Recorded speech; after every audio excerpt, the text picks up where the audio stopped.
Professor سعید احمد خان صاحب، نبی صلی اللہ علیہ وآلہ وسلم کس اشتیاق سے رمضان المبارک کے منتظر رہتے تھے؟ آپ کے مقدس معمولات کیا تھے؟ روزے کی ابتدا اور افطار کس طرح سے فرماتے تھے؟ بسم اللہ الرحمن الرحیم۔ اللہم صلی وسلم علی حبیبک المکرم وعلی آلہ المحترم۔ بہت شکریہ محترم قبلہ ڈاکٹر صاحب۔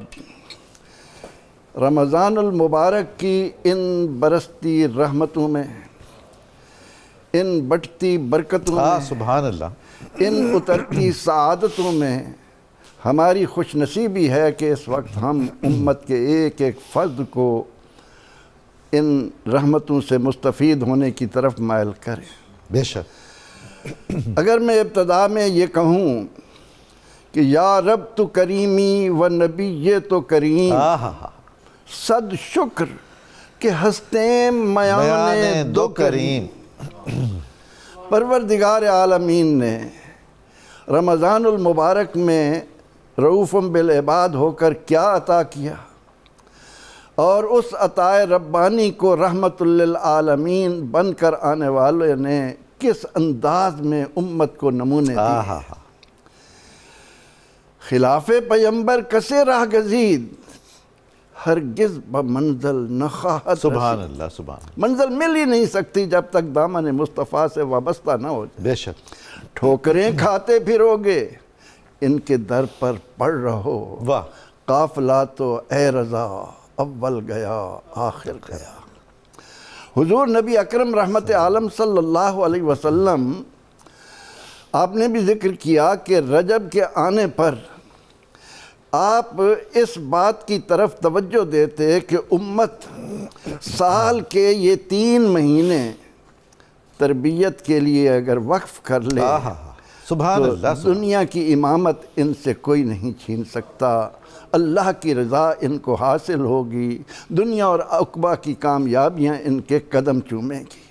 آپ صلی اللہ علیہ وسلم ماہ رجب المرجب کے آنے پر، جیسا کہ حضرت انس بن مالک رضی اللہ تعالیٰ عنہ کہتے ہیں کہ یہ دعا فرماتے، اللہم بارک لنا فی رجب و شعبان، اے اللہ ہمارے لیے رجب اور شعبان میں برکتیں دے دے، سبحان اللہ، وبلغنا رمضان، اور ہمیں رمضان تک پہنچا۔ سبحان اللہ، سبحان اللہ۔ ایسا کیوں تھا؟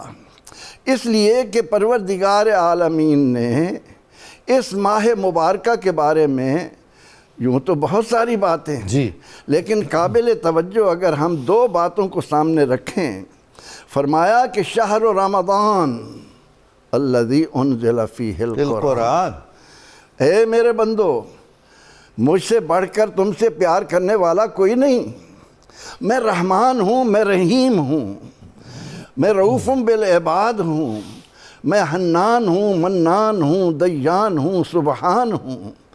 میں نے تمہارے لیے قرآن میں جو برکتیں عطا کی ہیں، اس قرآن کے ساتھ نسبت کی بنا پر میں نے اس ماہ مبارکہ کو تمہارے لیے اتنی رحمتوں والا بنا دیا ہے۔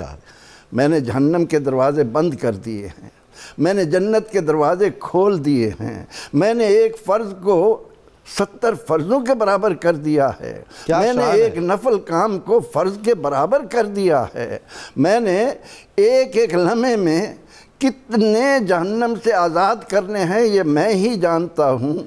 ان حقائق کی بنا پر پھر یہ کہ فرمایا، اے ایمان والو، کتب علیکم الصیام کما کتب علی الذین من قبلکم لعلکم تتقون۔ سبحان اللہ، سبحان اللہ۔ اب قرآن کا یہ جو جملہ ہے کہ تاکہ تم بچ جاؤ، معاشرتی خرابیوں سے بچ جاؤ، معاشی ذلتوں سے بچ جاؤ، سیاسی خرابیوں سے اپنے آپ کو بچا لو، معاشرے کے اندر انسانوں کا معاشرہ بننا ہے، اس لیے میں تمہیں یہ روزہ دے رہا ہوں۔ اب سرور دو جہاں صلی اللہ علیہ وسلم کو ان خوبیوں کا علم تھا، جی ہاں، اس لیے آپ نے فرمایا، اے میری امت، اگر تمہیں معلوم ہو جائے کہ اللہ نے رمضان میں تمہارے لیے کیا کچھ رکھا ہے تو تم دعا کرو کہ سارا سال ہی رمضان ہو۔ اللہ اللہ۔ اللہ کے نبی علیہ السلام نے فرمایا کہ اگر کسی مسلمان سے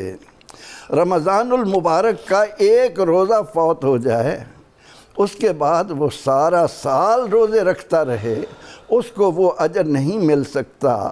اس بنا پر سرور دو جہاں صلی اللہ علیہ وسلم عملی طور پر، ویسے تو ہم جانتے ہیں تو آپ تو ورفعنا لک ذکرک کا تاج لے کر آئے، ہم جانتے ہیں کہ اقلیم رسالت اور کشور نبوت کا یہ عظیم تاجدار کس انداز میں دنیا میں آئے کہ پروردگار عالمین نے مقام محمود کا آپ کو حقدار قرار دے دیا، لیکن اس کے باوجود مجھے اور آپ کو نمونہ دینے کے لیے، مجھے اور آپ کو، اپنی امت کو، حریص علیکم بالمؤمنین رؤوف الرحیم، وہ جو آپ نے اپنے اندر اہل ایمان کے لیے، یوں تو آپ پوری مخلوق کے لیے رحمت ہیں، پوری مخلوق کے لیے اللہ تعالیٰ کا ایک انعام ہے، لقد من اللہ علی المؤمنین۔ ان تمام تر باتوں کے باوجود آپ تو چلتا پھرتا قرآن تھے۔ بے شک۔ سید عائشہ صدیقہ سلام اللہ علیہا، آپ سے جب سوال ہوتا ہے کہ رسول اللہ صلی اللہ علیہ وسلم کے اخلاق کیا ہیں تو آپ فرماتی ہیں، لوگو تم نے قرآن نہیں پڑھا، میرے آقا زمین پر چلتا پھرتا قرآن ہیں۔ اس کے باوجود آپ رجب سے توجہ دلانے کے لیے تھوڑے تھوڑے روزے رجب میں، پھر ام المومنین کا ہی فرمان ہے کہ رمضان کے علاوہ اگر اللہ کے نبی علیہ السلام نے پورے مہینے کے روزے رکھے تو وہ شعبان المعظم ہے۔ تو آپ نے رمضان کی آمد پر پہلا نمونہ یہ دیا، تمام معاملات سمیٹ دیے گئے۔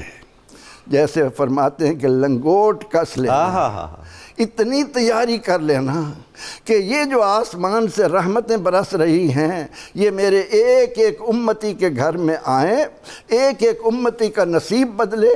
اس لیے کہا لعلکم تتقون، تاکہ تمہاری ساری خرابیوں سے بچنے کا ایک نسخہ آ رہا ہے۔